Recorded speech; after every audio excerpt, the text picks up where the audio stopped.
প্রায় 120টা অ্যাপার্টমেন্টের মতো এখানে আছে। তো কোনো না কোনো ফ্লোরে আগুন লেগেছে, অ্যান্ড আগুন লাগলেই এরকম ফায়ার অ্যালার্ম বাজা শুরু করে, কারণ প্রত্যেকটা বাসায় স্মোক ডিটেক্টর আছে।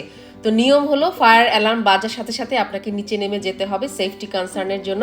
আমি নিজে নামছিলাম, রাস্তার মাঝেই আমার ম্যানেজারের সাথে দেখা হয়। তো ও বলল যে আগুন লাগে নাই কোথাও, কারণ ওরা দেখতে পারে, ওদের একটা সিস্টেম আছে যে কোন অ্যাপার্টমেন্টে আগুন লেগেছে। ও বলল আগুন কোথাও লাগে নাই, but someone pull the trigger. এখানে প্রত্যেকটা অ্যাপার্টমেন্টেই কিন্তু একটা করে স্মোক ডিটেক্টর আছে। অনেক সময় দেখা যায় যে আমরা যদি একটু চুলার জাল বাড়াই দিয়ে রান্না করি, অনেক সময় হয় না যে আমরা তাড়াতাড়ি করে রান্না করব, চুলার আঁচটা একটু বাড়াই দিলাম, অথবা রুটি পরোটা শেখার সময় তো চুলার জালটা একটু বাড়াই দিতে হয়, তখনও কিন্তু স্মোক ডিটেক্টর যদি ধোঁয়াটা ডিটেক্ট করে অ্যান্ড দেন ফায়ার অ্যালার্ম এভাবে বাঁচতে থাকে। ওই যে দূরে দেখেন আরেকটা ফায়ার ট্রাক আসছে। তো আমরা সবাই বারান্দায়, আমি আমার গাছ